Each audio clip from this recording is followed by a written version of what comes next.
the snow was her grave. Neve was certain of it now. She lay where her mother had left her, curled against a frozen oak at the edge of the thornwood, her thin nightgown soaked through, her fingers blue, and her breath coming in shallow clouds that grew weaker with each passing moment. The blizzard had stopped an hour ago, or perhaps it had been 3 hours.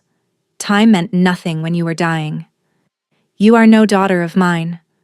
Her mother's words echoed in the hollow of her chest, colder than the frost crawling up her limbs. 21 years of obedience, of hiding, of being exactly what they needed her to be. And still, one mistake had been enough. One moment of losing control, and Ravenna had dragged her from bed in the dead of night, thrown her into the snow and locked the gates behind her. No shoes, no cloak, no mercy. Neve's eyes fluttered closed. Perhaps this was better. Perhaps the cold was kinder than the life that awaited her if she survived.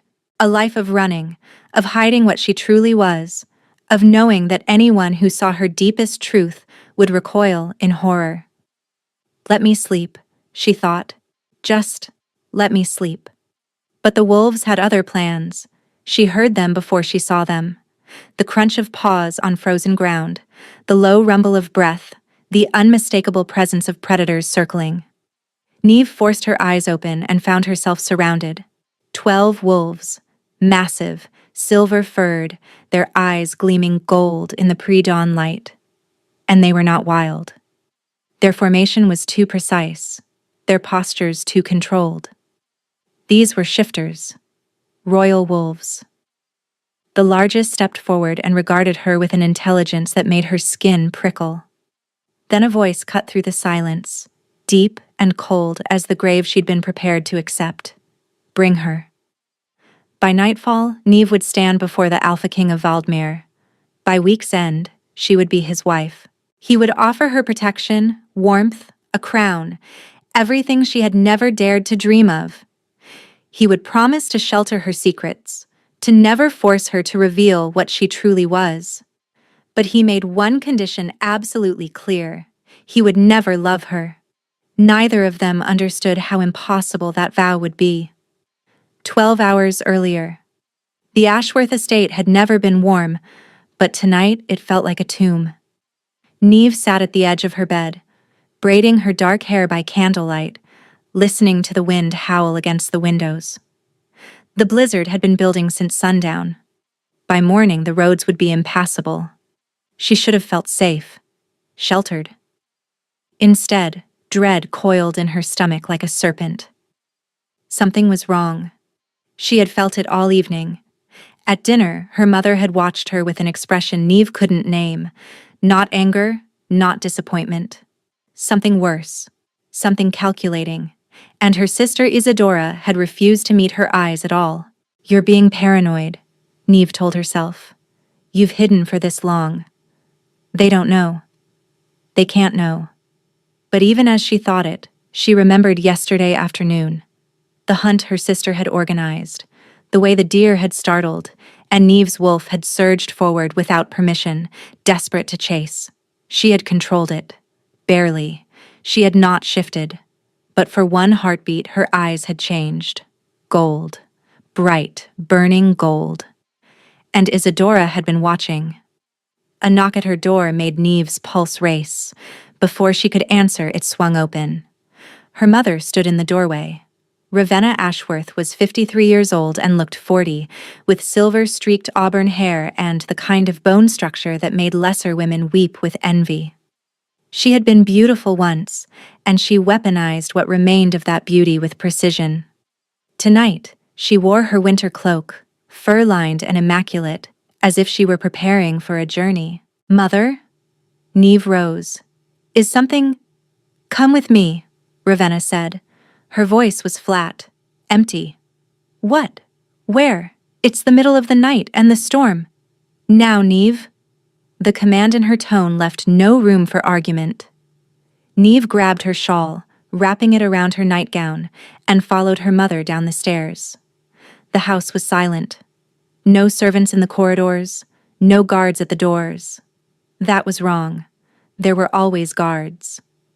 They passed through the kitchens, through the servants' quarters, and out a side door Neve had not used since childhood. The cold hit her like a physical blow. Snow swirled around them, biting at her exposed skin. She was barefoot. She was barely dressed, and her mother was leading her away from the house toward the tree line. "Mother, stop!" Neve grabbed Ravenna's arm. "What is this? Where are we going?" Her mother turned. In the moonlight filtered through storm clouds, her face was a mask of stone. "You should have told me what you were," Ravenna said quietly. "I would have dealt with it quietly, arranged something. But you let me discover it from Isadora instead." The world tilted. "Mother, I don't know what she told you, but she mentioned she saw your eyes change during the hunt. Gold. Like a beast." Ravenna's lip curled. "So I looked into it. I spoke to the old healer. I described what Isadora had seen. Do you know what she told me?" Neve couldn't speak, couldn't breathe. "She told me there's only one kind of wolf whose eyes burn gold before the shift, the kind that shifts white." Ravenna stepped closer, her voice dropping to a venomous whisper. "A snow wolf, a death omen, the kind of creature that curses every pack it joins. Is it true?" Tears froze on Neve's cheeks as they fell. "Answer me!" Ravenna seized her shoulders. "When you shift, is your wolf white?" "Yes," Neve choked out. "But mother, it's just superstition. I would never hurt." The slap cracked across her face like a whip. "Superstition?" Ravenna hissed. "Your father died 6 months after you were born. Your brother drowned when you were 10. Every misfortune this family has suffered can be traced back to you." "That's not— I kept you anyway." Her mother's voice broke, just barely, before hardening again. "I raised you despite what you cost me. I gave you everything. And this is what you've been hiding? This is what you are? I am your daughter. You are a curse wearing my daughter's face." Ravenna released her and stepped back. Only then did Neve realize where they were, the edge of the thornwood, the boundary of their territory. Beyond this tree line lay unclaimed wilderness, miles of frozen forests that belonged to no pack, miles of certain death in a blizzard. "Mother." Neve's voice shattered. "Mother, please, I'll leave. I'll go somewhere far away, where no one knows. I'll never come back. Just give me until morning. Give me a cloak. Give me shoes. Please."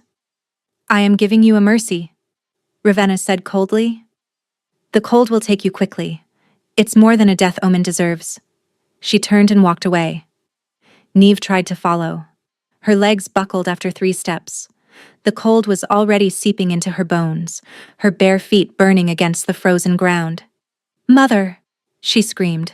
Ravenna did not look back. The last thing Neve saw before the storm swallowed her was her childhood home, warm lights glowing in distant windows, doors locked against her forever. Then there was only snow, only cold, only the slow surrender of a body that had never been wanted. Dawn found her dying, but dawn also brought the wolves. Neve's first thought when she saw them was, "Finally. Let it be quick." Wolves in the wild were not known for mercy. They would tear her apart, and it would hurt. But it would be faster than freezing, faster than the slow fade she'd been surrendering to. But the wolves did not attack. The largest, a silver-gray male with a scar across his muzzle, approached her slowly. His golden eyes held an intelligence that sent a shiver through her. He lowered his massive head and sniffed her, his nose pressing against her frozen cheek. Then he made a sound she did not expect. A whine, low, concerned, almost gentle. Another wolf circled behind her. She felt the heat of its body pressing against her back, offering warmth. A third lay down beside her, and a fourth, until she was surrounded not by predators, but by a living cocoon of fur and warmth. Royal wolves, she realized dimly. Valdmir's wolves. She had heard stories. The Alpha King's pack was legendary, wolves so bonded to their king that they patrolled his borders with an almost supernatural awareness. They answered to no one but him, And they had found her. The scarred wolf lifted his head and howled. The sound split the frozen dawn like a blade. It echoed through the trees, carrying for miles. A summons, a signal. Minutes passed. Neve drifted in and out of consciousness, her body slowly thawing against the wolf's warmth. She should be afraid. She should be planning an escape. But she had nothing left. No strength. No hope. Then she heard it. Hoofbeats. The jingle of harnesses. Voices calling out in the distance. The wolves rose as one, parting to reveal a company of riders emerging from the tree line. Soldiers in black and silver livery, their cloaks embroidered with a wolf's head crowned in thorns, the sigil of House Valdmir. At their head rode a man who could only be the Alpha King. Ridian of Valdmir was not what the stories described. The rumors spoke of a monster. A king so cold that his own court feared to meet his eyes. A man who had buried 2 wives before his 30th year and showed no grief for either. They called him the Frost King behind his back, said his heart had turned to ice years ago, said he was more wolf than man and twice as merciless. The man before her was all of that, and he was devastating. Tall, broad-shouldered, with hair the color of a winter night, black shot through with silver at the temples, though he could not be older than 32 or 33. His features were sharp and aristocratic, beautiful in the way that a blade was beautiful, designed for damage. And his eyes, pale gray, nearly colorless, swept over her with the detached assessment of a man examining broken furniture. He dismounted in one fluid motion and approached the wolves. "Report," he said. The scarred wolf shifted. Where a beast had stood, now there was a man, naked and unbothered by the cold, kneeling before his king. "We found her at the tree line, Your Majesty, near frozen. No pack scent, no identification. She was left to die." "By whom?" "Unknown, but she came from the south. Ashworth territory." Something flickered in the king's expression. Interest, perhaps, or simply calculation. He walked toward Neve, his boots crunching on the snow. She tried to rise, tried to show some dignity, but her legs refused to cooperate. She collapsed back against the frozen ground, shivering violently. Ridian stopped directly above her. His shadow fell across her face. "Look at me," he commanded. Neve forced her eyes upward. It took every ounce of strength she had left. Their gazes met, and she felt the impact like a physical blow. His eyes were not empty, as she had first thought. They were controlled. There was something vast and dangerous contained behind that pale gray stare, something held in check by sheer force of will. He studied her for a long moment. His nostrils flared slightly, scenting her, and then his brow furrowed. "What is your name?" he asked. "Neve," she managed through chattering teeth. "Neve Ashworth." "Ashworth." He repeated the name as if tasting something bitter. "Ravenna's territory." "Yes? And Ravenna left you here to die?" Neve's chest tightened. She could lie. She could protect the woman who had thrown her away like garbage. She could preserve some scrap of family loyalty, but she was so tired of lying.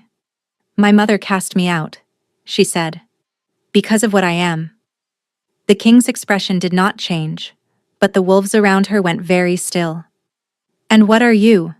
Ridian asked quietly. Neve closed her eyes. "This is it.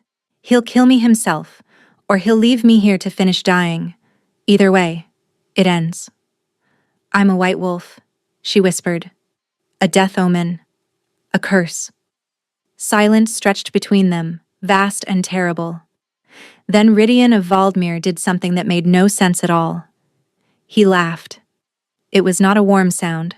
It was dark, bitter, edged with something she could not name, but it was laughter nonetheless. "A death omen," he repeated. "Is that what they told you?"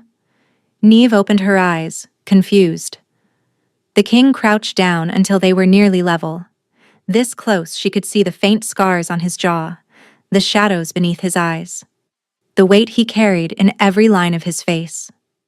"I have been cursed since birth," he said softly. My heart has been freezing since I was 7 years old, when my mother died. The kingdom calls me the Frost King, and they're not wrong. The ice spreads a little more each year. He paused, his jaw tightening. My 2 wives died because I began to care for them. The curse doesn't just freeze me. It strikes down anyone I start to love, long before I can fully surrender my heart. His pale eyes held hers without flinching. So tell me, little omen, what could you possibly curse that is not already damned? Neve could not speak, could not think. Rydian straightened and turned to his men. Wrap her in furs, put her in my carriage. She's coming back to the palace. The scarred wolf, still in human form, stepped forward. Your Majesty, with respect, we don't know anything about her. If she truly is she is half dead, alone, and abandoned by her own blood. Rydian's voice cut like a frozen blade. She is no threat to anyone. But the superstition is precisely that. Superstition. The king mounted his horse and looked down at Neve with an expression she could not read. I have use for a woman no one else wants. She stays. Before she lost consciousness entirely, Neve heard one of the soldiers mutter to another. God's help her. She has no idea what she's walking into. He was right. She didn't. 3 days passed before Neve was strong enough to leave her bed.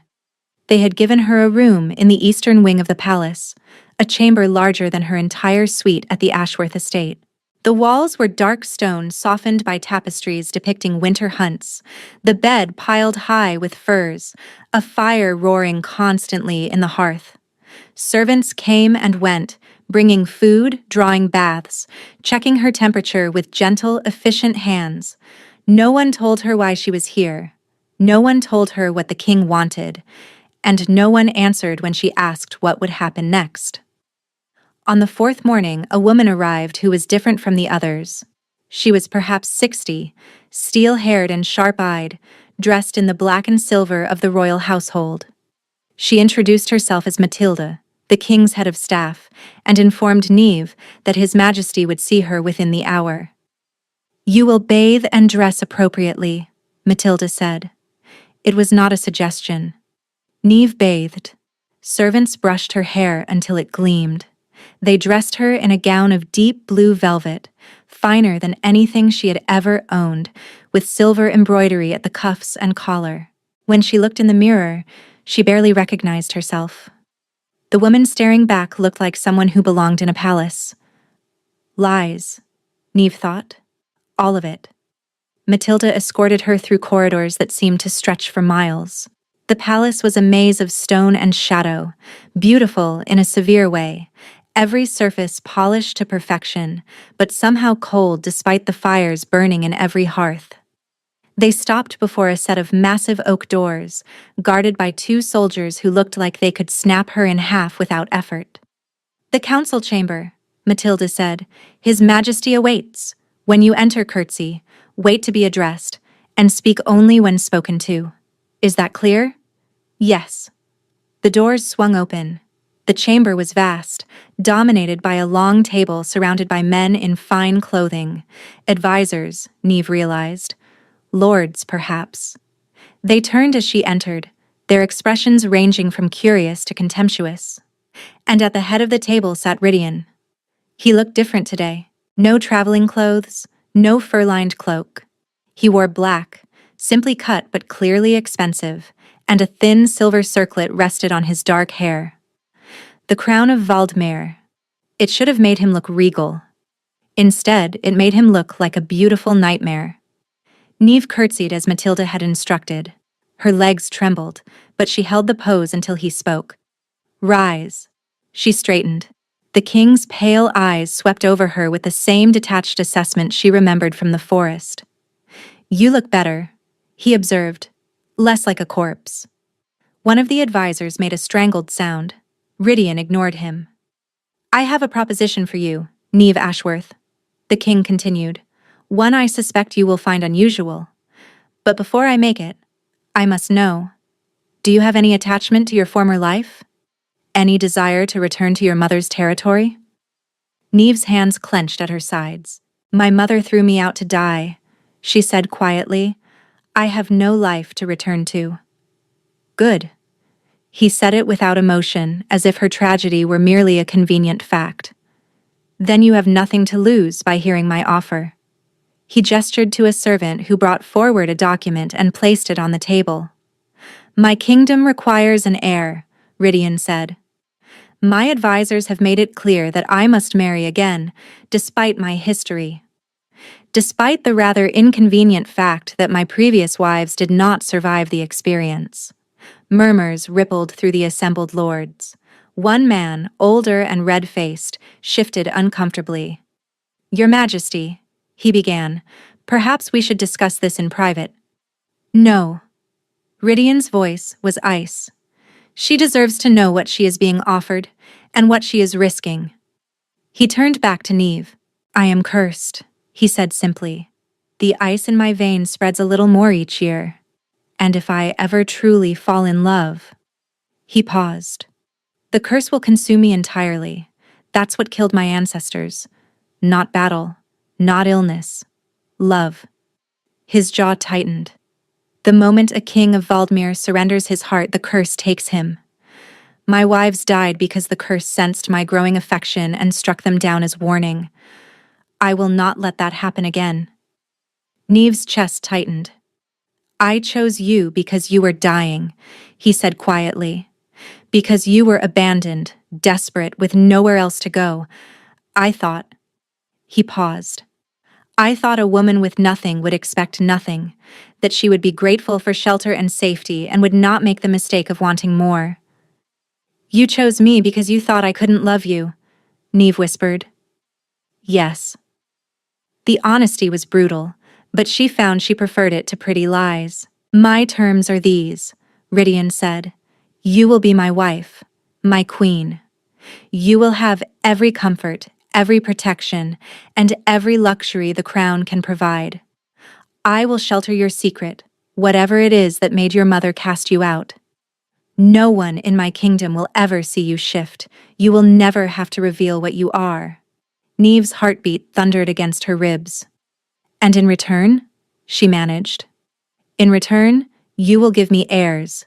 You will appear beside me at official functions. You will play the role of queen when required. His jaw tightened. And you will never, under any circumstances, allow yourself to love me. The words hung in the air between them. Because if you do, Rydian finished, I might love you back. And that would kill us both. Neve should have been afraid. She should have refused, fled, found some other path forward. But she thought of the snow, the cold. Her mother's back, walking away without a glance. Cold over cruelty, something whispered in her mind. Choose cold over cruelty every time. I accept, she said. The advisors erupted. Your Majesty, this is madness. We know nothing about this girl. Her family threw her away. Rydian silenced them with a look. She has no allies, no resources, no one who will come looking for her. She is exactly what I need. He turned back to Neve. You understand the terms? Truly? Yes. And you accept them? Knowing what you are agreeing to? I accept, Neve repeated, her voice steady now. Your Majesty offers me safety when I had none, protection when I was hunted, a life when I was meant to die. I will honor my end of the bargain. A shadow crossed Rydian's features. Confusion, perhaps, or the faintest flicker of respect. You don't seem afraid, he said. I was afraid when my mother left me in the snow, Neve replied. I was afraid when I thought the wolves would tear me apart. But this? She met his pale gaze without flinching. This is just a contract. I've survived worse than a loveless marriage. For a long moment, the king simply stared at her. Then, so quietly that only she could hear, he murmured, Perhaps you have. He stepped back and addressed the room. The wedding will take place in 5 days. Prepare the cathedral. Inform the kingdom. His voice carried no joy, no anticipation, only resolution. Valdmir will have its queen. As the advisors scattered to fulfill his commands, one man lingered. He was younger than the others, handsome in a polished way, with dark hair and calculating eyes. He approached Neve with a smile that did not reach those eyes. "My lady," he said smoothly, "I am Lord Cressiden, His Majesty's cousin and closest advisor. Allow me to be the first to offer my congratulations." "Thank you," Neve said carefully. "I must say, you've made quite an impression. A woman with no family, no connections, no dowry, and a secret so terrible her own mother wanted her dead." His smile widened. "One might wonder what His Majesty sees in such a creature." Neve's blood ran cold. "But I'm sure it will all become clear in time," Cressiden continued. "Secrets have a way of surfacing in this palace, and when yours does—" He leaned closer, his voice dropping to a whisper. "I do hope the king's protection proves as reliable as he promises." He walked away before she could respond. Neve stood alone in the emptying chamber, her stomach tight with unease. 5 days until the wedding. 5 days until she became queen. And already, the wolves were circling. The days before the wedding passed in a blur of fittings, lessons, and thinly veiled scrutiny. Neve was measured for gowns she had never dreamed of wearing. She was tutored in court etiquette by a severe woman named Lady Orinth, who seemed personally offended by her lack of noble breeding. She was paraded before an endless stream of servants, advisors, and minor lords, all of whom studied her like a puzzle they could not solve. And through it all, Lord Cressiden watched. He was never far. At meals he sat 3 chairs down, his dark eyes following her every movement. In the corridors she would turn a corner and find him there, offering a smile that made her skin crawl. He never said anything overtly threatening. He didn't need to. His presence alone was a reminder that she was being observed, catalogued, waiting to be exposed. On the 4th day, Neve was summoned to the Great Hall for what Matilda called a formal introduction to the court. The hall was vast, and its vaulted ceiling lost in shadow, its walls lined with portraits of Valdemar kings stretching back generations. Hundreds of nobles filled the space, dressed in their finest, their whispers rising like smoke. They fell silent as Neve entered. She walked alone down the center aisle, her blue gown trailing behind her, her pulse racing so fast she was certain everyone could hear it. At the far end of the hall, on a raised dais, sat Rydian. He looked carved from marble, beautiful, remote, untouchable. The silver circlet gleamed against his dark hair, and his pale eyes tracked her approach with an expression she could not read. Neve reached the dais and curtsied deeply. "Rise," Rydian commanded. She straightened. The silence in the hall was suffocating. "Lords and ladies of Valdemar," Rydian said, his voice carrying effortlessly, "I present to you Neve Ashworth, who in 2 days' time will become your queen." The reaction was immediate. Whispers erupted, scandalized and eager. Neve caught fragments. Ashworth? That minor territory? No dowry, no alliance. "I heard she was found half dead in the snow." One voice rose above the rest. "Your Majesty." Lord Cressiden stepped forward from the crowd, his tone dripping with false concern. "Forgive my impertinence, but surely the court deserves to know more about our future queen, her lineage, her accomplishments, her circumstances." The emphasis on the last word made Neve's stomach clench. "Her circumstances are not your concern," Rydian said coolly. "But your Majesty, there are rumors." Cressiden spread his hands in a gesture of helplessness. "They say she was cast out by her own mother. They say there is something wrong with her, something her family found so abhorrent that they—" Enough. The single word cracked through the hall like thunder. Rydian rose from his throne, and the temperature in the room seemed to drop. Neve saw nobles shrink back, saw Cressiden's confident smile falter. "You speak of rumors," Rydian said, descending the dais steps with predatory grace. "Allow me to address them directly." He stopped beside Neve, His hand came to rest on the small of her back, and she nearly gasped at the cold that seeped through her gown. His touch was ice, actual ice, as if winter lived beneath his skin. But his voice was steady, commanding. "This woman was abandoned to die in a blizzard," he said. "Her own blood left her to freeze. And when my wolves found her, do you know what she did?" He paused, letting the silence stretch. She did not beg. She did not weep. She looked death in the face and accepted it with more dignity than half the nobles in this room have ever shown. Neve's breath caught. Whatever her family believed about her, whatever superstitions drove them to such cruelty, they are irrelevant, Rydian continued. I have chosen her. I will marry her. And anyone who questions that choice questions me. His pale eyes swept the hall, cold and merciless. Does anyone wish to question me? Silence. Absolute crushing silence. Lord Cressiden bowed his head. Of course not, Your Majesty. I merely wish to ensure— You wish to humiliate her, Rydian interrupted. You failed. Do not make the attempt again. He turned to Neve, and for just a moment, a flicker of warmth crossed his features. Not softness, exactly, but acknowledgement. Recognition. Come, he said quietly. I'll escort you back to your chambers. They walked together through the parting crowd, his hand still resting against her back. Neve could feel every eye on them, could hear the whispers resuming the moment they passed, but she could also feel something else. His protection. Real and tangible and unlike anything she had ever known.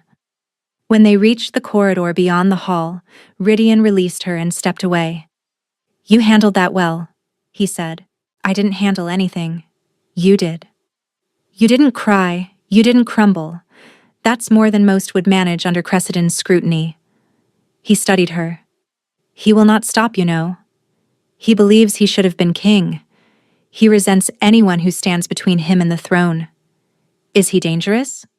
Everyone in this palace is dangerous. Rydian's voice was matter-of-fact. Including me. Neve met his gaze. You defended me. In front of everyone.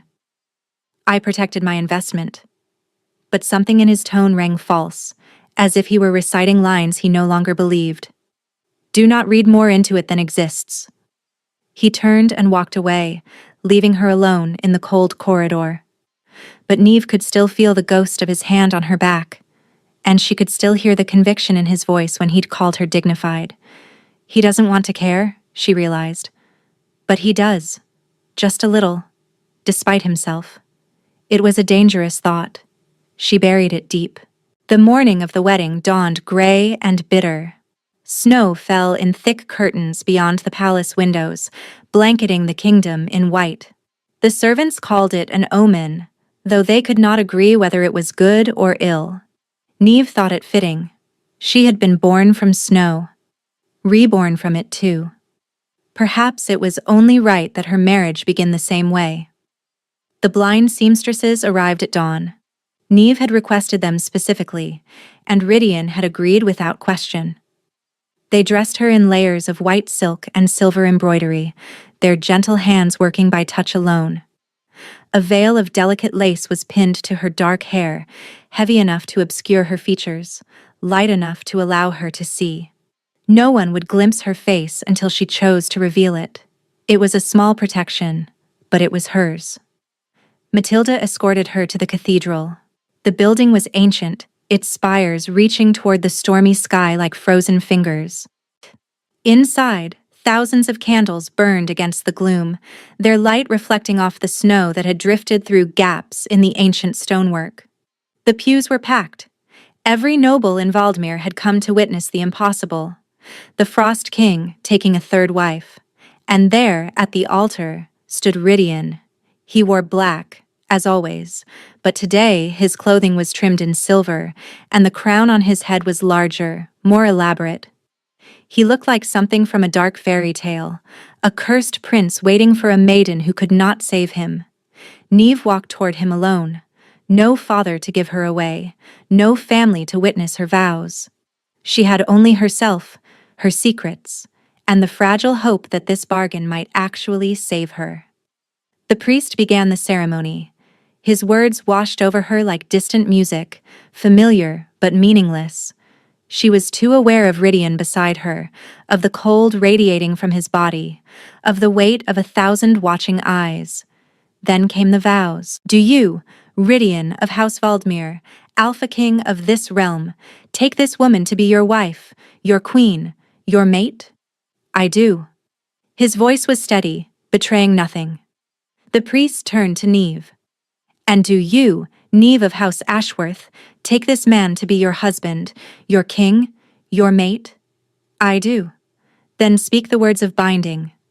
Rydian faced her. Through the veil she could see his pale eyes, could feel the intensity of his focus.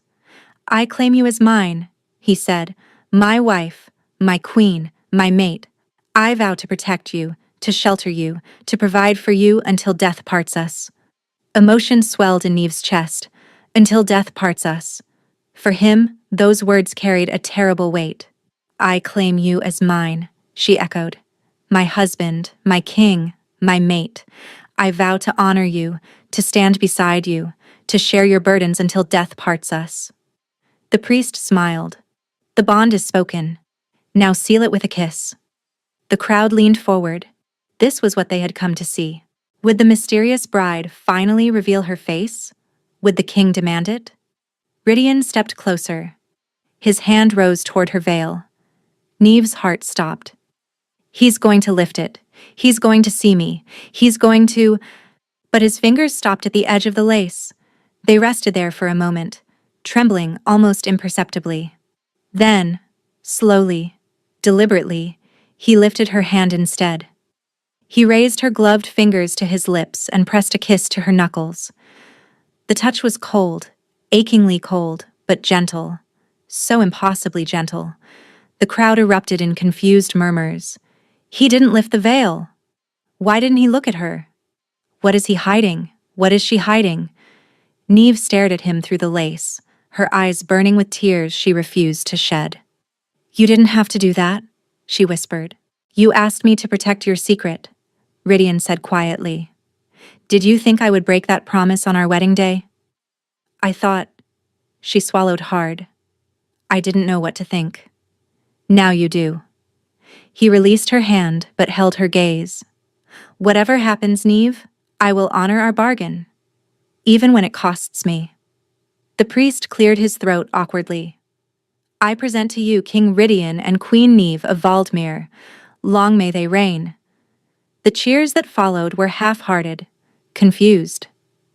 The crowd had wanted spectacle, revelation. Instead, they had witnessed something they could not understand. But Neve understood. He had defended her in the Great Hall. He had kissed her hand instead of demanding her face. He had kept every promise, honored every boundary. Cold over cruelty, she thought again. But this doesn't feel cold anymore. That realization frightened her more than anything else. The wedding night arrived with the weight of inevitability. Neve sat in her new chambers, the Queen's suite, a sprawling series of rooms connected to the king's quarters by a single door. The blind maids had prepared her, bathing her in water scented with winter roses, brushing her hair until it fell in dark waves down her back, dressing her in a nightgown of ivory silk so thin it felt like wearing air. Then they had left her alone. The fire crackled in the hearth, but Neve could not get warm. She sat on the edge of the massive bed, her hands folded in her lap, trying to control the trembling that had started the moment the door closed.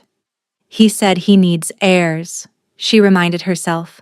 This is part of the bargain. This is what I agreed to. But knowing something and feeling it were very different things. 3 soft knocks made her jump.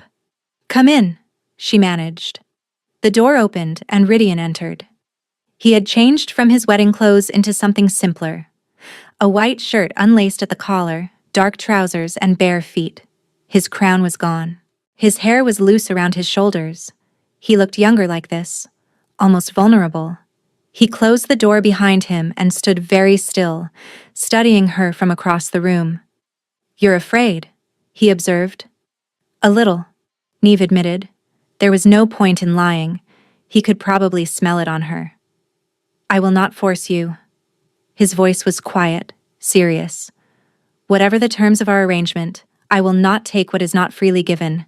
If you need more time, no. Neve rose to her feet. No, I don't need more time, I'm just… She laughed shakily. I've never done this before. His expression flickered with surprise. Never? I was the cursed daughter, the death omen. Her smile was bitter. No one wanted to get close enough to risk it. Rydian was silent for a long moment. Then he walked toward her, slowly, giving her every opportunity to retreat. When she didn't move, he stopped an arm's length away. I have something that might help, he said. He reached into his pocket and withdrew a strip of black silk. Neve frowned. What is that? A blindfold? He held it out to her. I know you fear being seen, what you truly are, what you've hidden. If it would make tonight easier, I will wear this. I will touch you, but I will not look at you. Not unless you ask me to. Warmth bloomed in Neve's chest, the thoughtfulness of it, the care. This was not the cold, emotionless king the world described. This was something else entirely. You would do that? She whispered. I told you I would protect your secrets. He pressed the blindfold into her hands. I meant it. Neve's fingers closed around the silk. It was soft, warm from his pocket, so different from the ice of his skin. Turn around, she said. He obeyed without hesitation. Neve stepped closer, rising on her toes to reach. She tied the blindfold carefully, her fingers brushing against his hair, his temples, and the strong line of his jaw. Up close, she could see details she had missed before. A small scar beneath his ear, the silver threads at his temples more numerous than she had realized, the tension in his shoulders that never seemed to ease. Is it secure? He asked. Yes. She stepped back. He stood perfectly still, blindfolded and waiting, trusting her completely. The last candle guttered. Darkness fell like a curtain. In the blackness, Neve heard him move closer, felt the temperature drop as his body neared hers. I can hear your heartbeat, he murmured. It's racing. Can you blame me? No. His hand found hers in the darkness, his fingers cold but impossibly gentle. But I need you to tell me if anything frightens you, if anything feels wrong. Can you do that? Yes. He lifted her hand and pressed a kiss to her palm. The cold of his lips made her shiver, but not from fear. Something else entirely. May I touch you? He asked. Yes. His hands rose slowly, settling on her shoulders. The chill seeped through the thin silk of her nightgown, making her gasp. But beneath the cold was something warm, something careful, and something that made her want to lean into him rather than pull away. His thumbs traced slow circles against her skin, soothing, patient. You're so warm, he said softly, like summer. And you're like winter. Does it bother you? No. And she meant it. The contrast was strange, but not unpleasant. It made her aware of every place their bodies met, every point of contact. His fingers slid beneath the straps of her nightgown, questioning, waiting. Yes, she breathed. He lowered the straps with aching slowness, his fingertips trailing fire despite their cold. The silk whispered down her body and pooled at her feet. For a moment, neither of them moved. Then Rydian's hands found her waist, and he pulled her gently toward him. Their bodies pressed together, his chest against hers, his stomach against hers, and they both gasped at the sensation. Cold and warmth, ice and fire. Neve. He breathed against her hair. It was the first time he had said her name like that. Not as a king addressing a subject, but as a man addressing a woman. Someone real. Someone who mattered. He guided her to the bed, laying her down with such care that her throat tightened. His body covered hers, and she felt the solid weight of him, protective and overwhelming. His lips found the curve of her neck, kissing softly, learning her. "Tell me what you want," he murmured. "I don't know." Her voice was barely a whisper. "I've never known. Then we'll discover it together." And they did. He was patient, gentle. He asked permission before every new touch, paused at every sign of tension, adjusted to every gasp and sigh. The cold of his skin and the warmth of hers created sensations she had never imagined. Pleasure building slowly like heat in her belly.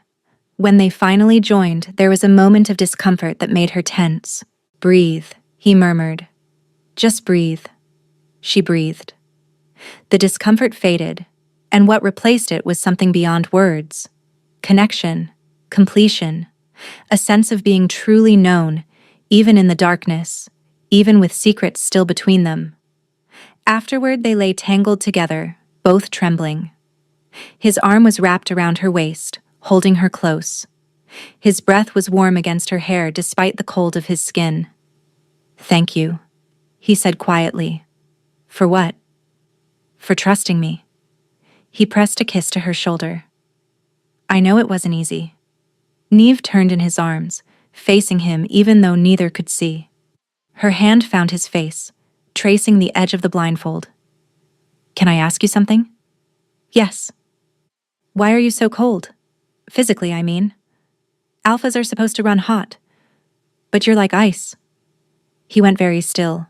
"It's part of the curse," he said finally. "It freezes me from the inside. Slowly. A little more each year." His voice dropped.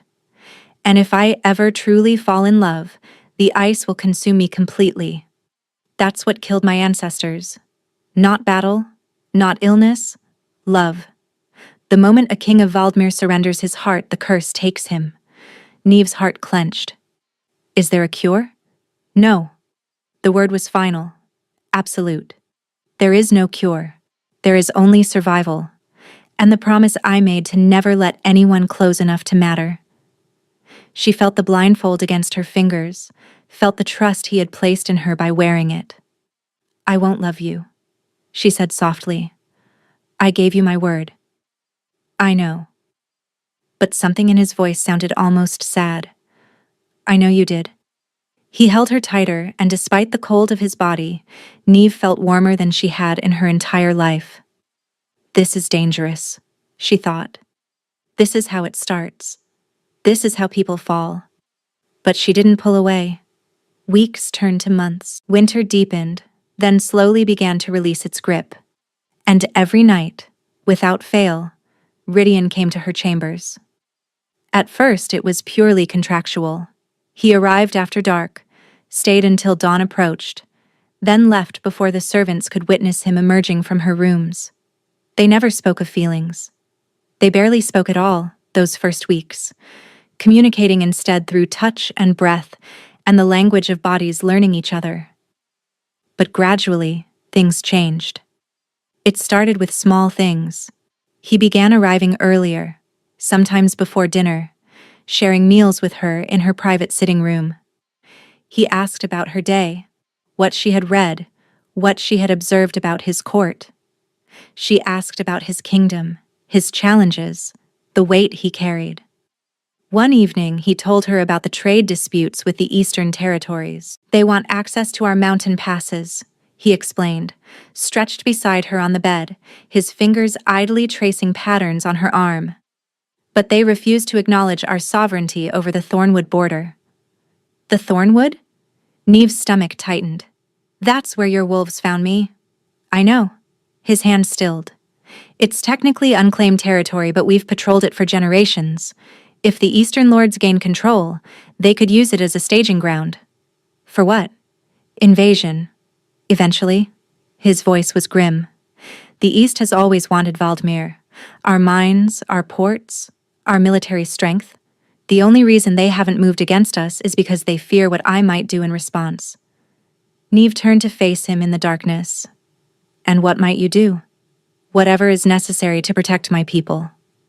There was no hesitation in his voice, no doubt. "I've made peace with being feared, Neve. Fear keeps my kingdom safe. Fear keeps..." He stopped. "Keeps what?" Keeps everyone at a distance. His voice dropped. Which is better? Safer? For them. She heard what he wasn't saying. The curse. The isolation. The terrible loneliness of being a king no one could love. Her hand found his chest, resting over his heart. Even through his shirt she could feel the cold radiating from him. And was it her imagination, or was he colder tonight than he had been a week ago? You're freezing, she whispered. I'm always freezing. More than usual. I can feel it. Rydian was quiet for a long moment. Then, so softly she almost missed it, he said, It's getting worse. The curse? Yes. He exhaled slowly. Every year the cold spreads a little further. It started in my heart when I was 7, when my mother died. By 20, it had reached my chest. Now it's in my bones, my blood. A bitter laugh. Eventually, there won't be enough warmth left to keep me alive. How long? I don't know. Years, perhaps. Or months. The progression isn't predictable. A lump formed in Neva's throat. She pressed closer to him, trying to share her warmth, knowing it wasn't enough. There has to be a cure, she said. There has to be something. There isn't. His arm tightened around her. I've had scholars searching for decades. Every witch, every healer, every ancient text. Nothing. The curse was designed to be unbreakable. By whom? I don't know. It's been in my bloodline for 7 generations. No one remembers who cast it or why. Only that every king of Valdmir is doomed to freeze, and anyone who gets too close risks dying with them. His voice hardened. Which is why our arrangement works. You won't love me. I won't love you. And we'll both survive. Too late, Neve thought, the realization hitting her like a physical blow. I think it's already too late. Because lying here in the darkness, listening to him speak of his pain with such resigned acceptance, feeling the cold of his body and the warmth of his care, Neve understood the truth she had been avoiding for weeks. She was falling in love with him, not because he was king, not because he had saved her, but because beneath the ice, beneath the walls, beneath the curse that had taught him to expect nothing, he was kind. He was thoughtful. He noticed when she was struggling and found ways to ease her burden without ever making her feel weak. He had given her blind servants so she could be seen without being exposed. He had defended her before the entire court. He had worn a blindfold on their wedding night so she could feel safe. He had done everything possible to keep his distance, and somehow, in doing so, he had made her want to close it. I'm falling in love with a man who cannot love me back without dying, she thought. And I'm falling anyway. It was terrifying. It was also unstoppable. Rydian, she whispered. Tell him. Tell him now. Warn him to stay away before it's too late. But the words wouldn't come, because if she told him, he would stop coming. He would rebuild his walls, retreat behind his crown, and become the cold king the world expected him to be, and she wasn't ready to lose him. Not yet. Nothing, she said. Just stay a little longer tonight. His arm tightened around her. I'll stay as long as you want. That's the problem, Neve thought. I want you to stay forever. 3 months after their wedding, Neve discovered she was pregnant. The healer confirmed it on a gray morning, her weathered face splitting into a rare smile. Congratulations, Your Majesty. Valdmir will have an heir. Neve sat very still, her hand pressed against her stomach. A child. Rydian's child. A tiny life growing inside her, half ice and half fire. Does the king know? She asked. Not yet, Your Majesty. I thought you would want to tell him yourself. That night, Neve waited until they were curled together in the darkness, Rydian's cold body pressed against her back, his breath slow and even against her hair. I have something to tell you, she said quietly. He shifted, suddenly alert. What is it? Is something wrong? No. She turned in his arms, finding his face with her hands. Even now, she kept the blindfold in place. He had never asked her to remove it. Nothing is wrong. Everything is, everything is wonderful. She took his hand and pressed it against her stomach. For a long moment, Rydian didn't move, didn't breathe. Then his fingers spread wide, cradling the place where their child grew. You're certain? His voice was strange, thick. The healer confirmed it this morning. A child. He said the word like a prayer. We're having a child. Yes. And then something happened that Neve had never witnessed. Rydian, the Frost King, the man who had buried his emotions so deep that even his scent betrayed nothing, began to tremble. Rydian? She cupped his face. What's wrong? Nothing. But his voice cracked. Nothing is wrong. I never thought. Never thought what? That I would have this. He pulled her closer, his face buried against her hair. A child. A family. Someone who might look at me someday and see something other than a monster. Neve's heart shattered and rebuilt itself in the same breath. Our child will love you, she said fiercely. They will know their father is brave and kind and good. You can't promise that. The curse. I don't care about the curse. The words burst out of her before she could stop them. I don't care about the cold or the danger or any of it. I only care about you. Rydian went very still. Neve, he whispered. What are you saying? She should stop. She should retreat, rebuild her walls, protect them both from what she was about to confess. But she was so tired of hiding. So tired of pretending that every moment with him didn't feel like coming home. I'm saying I love you, she breathed. I know I promised I wouldn't. I know it's dangerous. But I love you, Rydian. I have for months. Silence stretched between them, vast and terrible.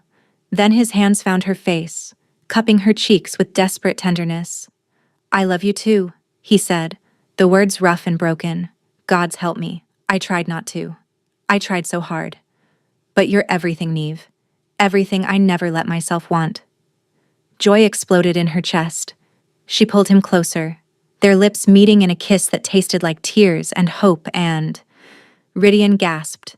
His body jerked violently. His hands flew to his chest, clawing at the fabric of his shirt. The temperature in the room plummeted. Rydian! Neve scrambled upright. Rydian, what's happening? He couldn't answer. His face had gone white, whiter than snow, whiter than bone.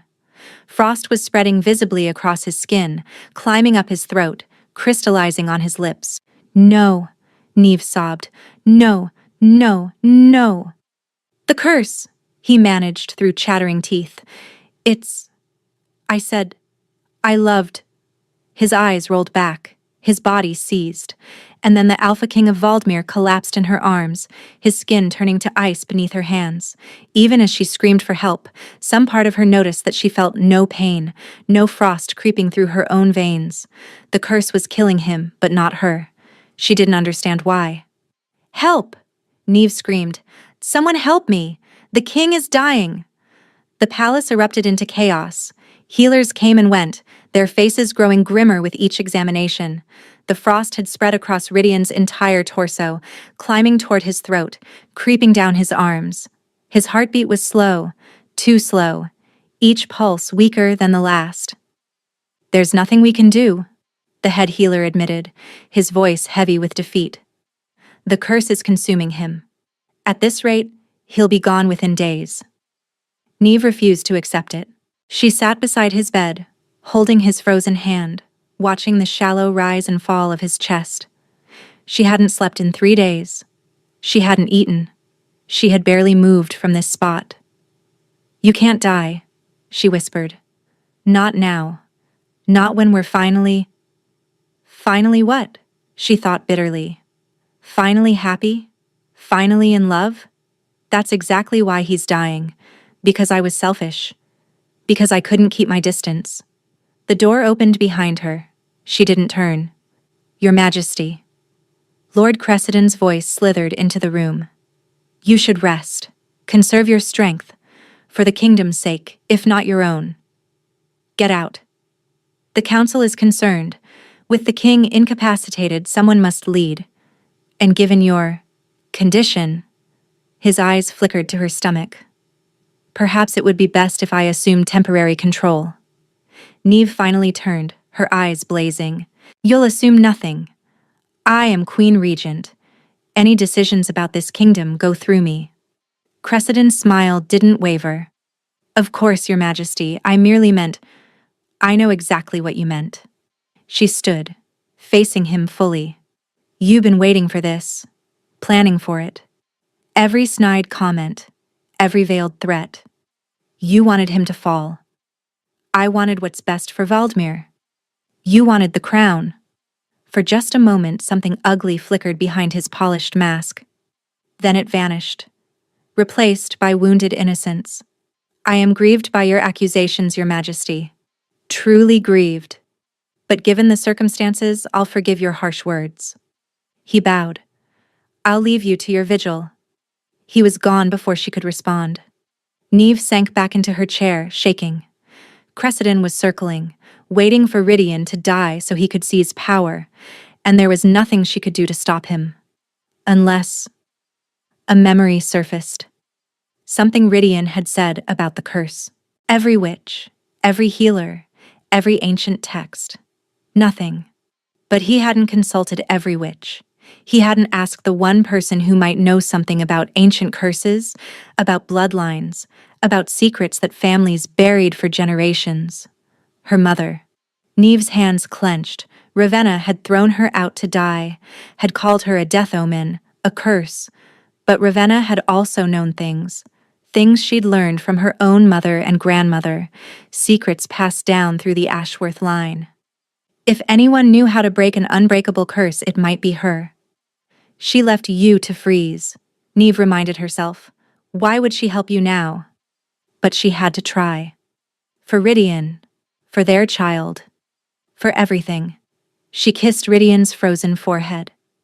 I'll save you, she promised, whatever it takes. The journey to Ashworth territory took 2 days. Neve traveled with a small guard moving fast, pushing through snowdrifts and frozen roads. Her pregnancy made the travel harder, but she refused to slow down.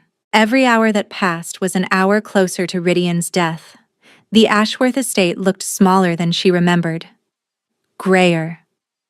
The windows were dark despite the early evening hour.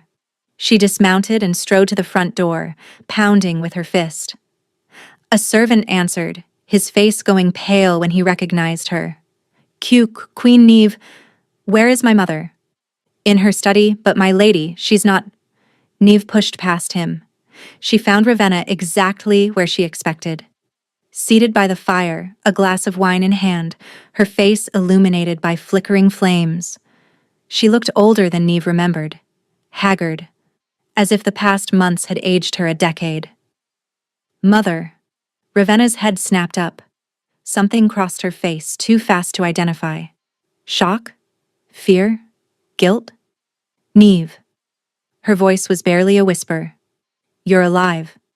No thanks to you. Neve stepped closer. The king is dying. A curse is killing him, and I need to know how to break it. How would I know anything about— Because you know things. You've always known things. About curses, about bloodlines, about wolves like me. Neve's voice shook with fury. You called me a death omen. You said my white wolf was a curse. But I've lived in that palace for months, and nothing I've touched has died except the man I love. So either you were wrong, or you were lying. Ravenna said nothing. Which is it, Mother? Were you wrong, or were you lying? The fire crackled. Wind howled beyond the windows, and then, slowly, Ravenna's composure crumbled. I was lying, she whispered. Neve's heart stopped. White wolves aren't death omens, Ravenna continued, her voice hollow. They never were.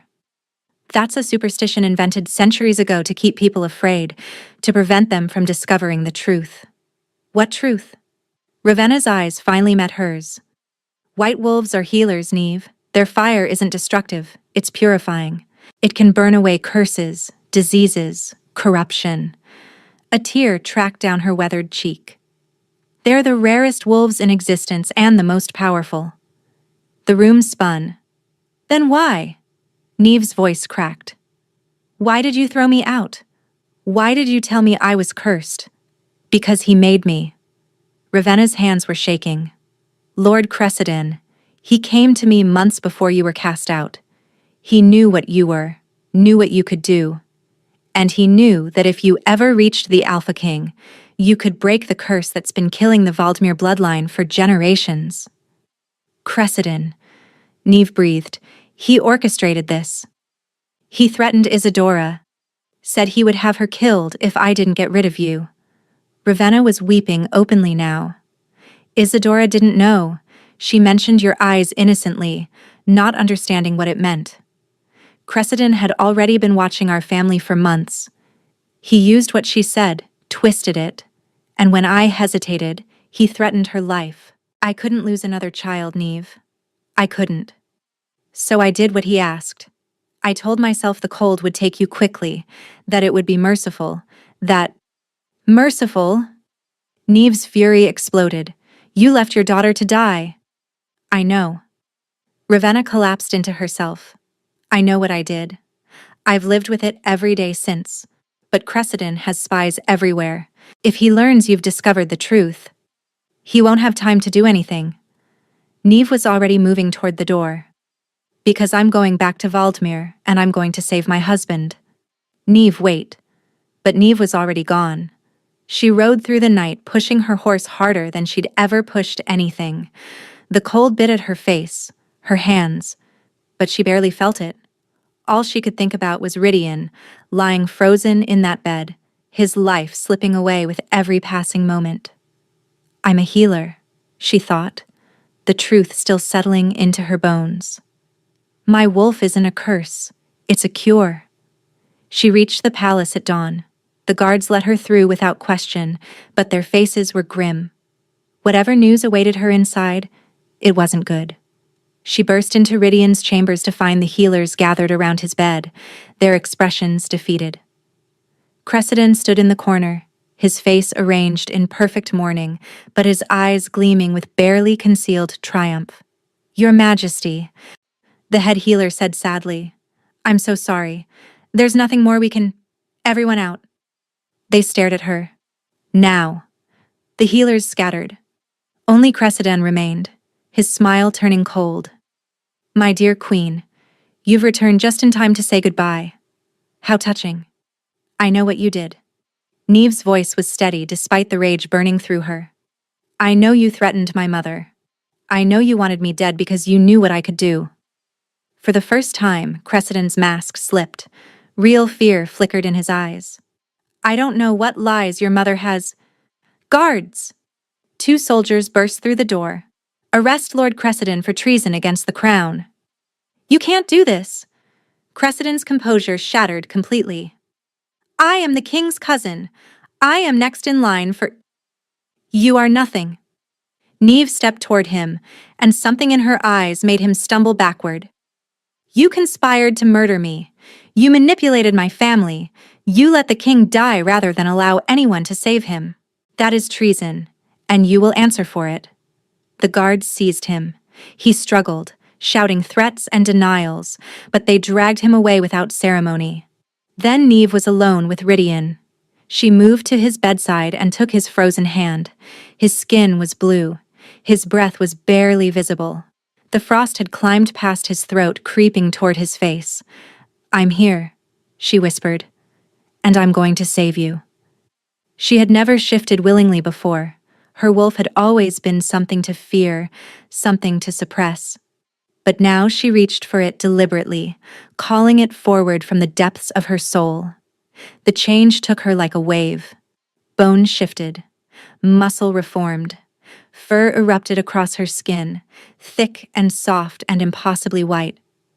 When it was done, a wolf stood where a woman had been, her coat gleaming like fresh snow, her eyes burning gold. She leaped onto the bed and pressed her body against Rydian's frozen form. Burn, she commanded herself. Burn away the curse. Burn away the ice. Bring him back to me. Heat poured out of her, not destructive heat but purifying warmth, the kind that melted winter and coaxed flowers from frozen ground. She felt it flowing into Rydian, pushing back the frost, thawing the ice that had imprisoned his heart for so long. The curse fought back. She felt it, ancient and malevolent, clinging to his bloodline with desperate fury. But she was stronger. Her fire was stronger. "You will not have him," she thought fiercely. "He is mine, and I will not let him go." The curse screamed as it burned. Generations of ice, centuries of frozen hearts, all of it dissolving beneath the heat of her love. And then, finally, it was gone.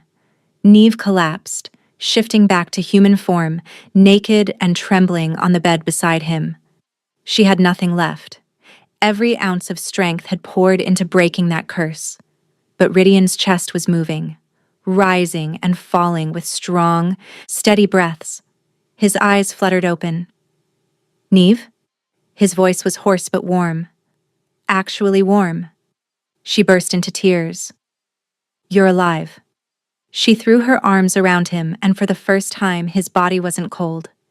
He was warm beneath her touch, warm like a normal wolf, warm like a man who had finally been freed. "You're alive. You're alive, and you're—" "Shh." His arms came around her, holding her tight. "I'm here. I'm here." The curse. I felt it break. Wonder filled his voice. "I felt you burn it away." "Neve, how did you—" "I'm a white wolf," she said through her tears. "We're healers. We break curses. That's why my mother tried to kill me. Cressida knew. He knew I could save you, so he wanted me dead." Rydian's arms tightened around her. "The curse should have killed you too," he murmured. "When I confessed my love, it should have struck us both."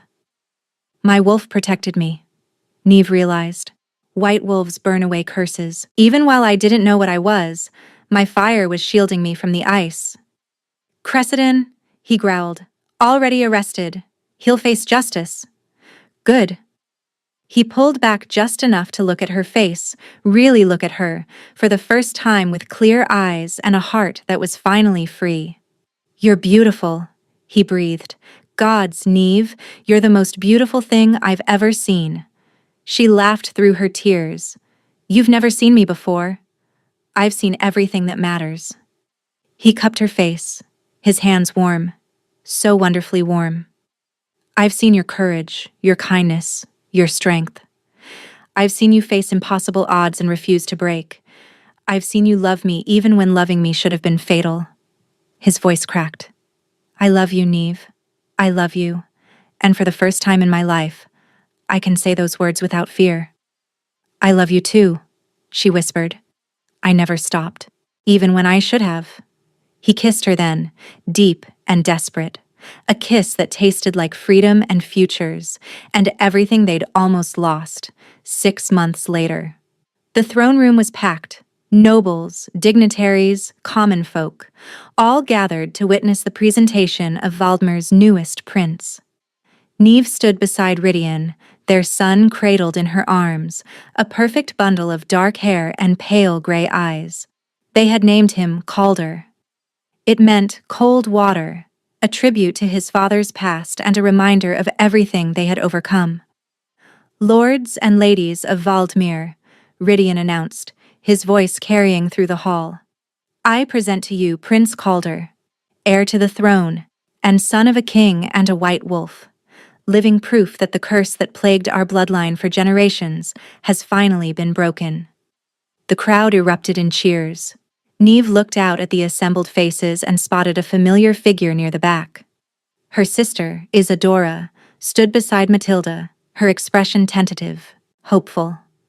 They had reconciled slowly over the past months, rebuilding trust one conversation at a time. Isadora had testified against Cressida at his trial, confirming his threats against her life. It hadn't erased the past, but it was a beginning. Their mother was not present. Ravenna had been stripped of her titles and exiled to a distant territory, her punishment for her role in the conspiracy. Neve had not spoken to her since that night at the Ashworth estate. Perhaps someday she would. Perhaps not.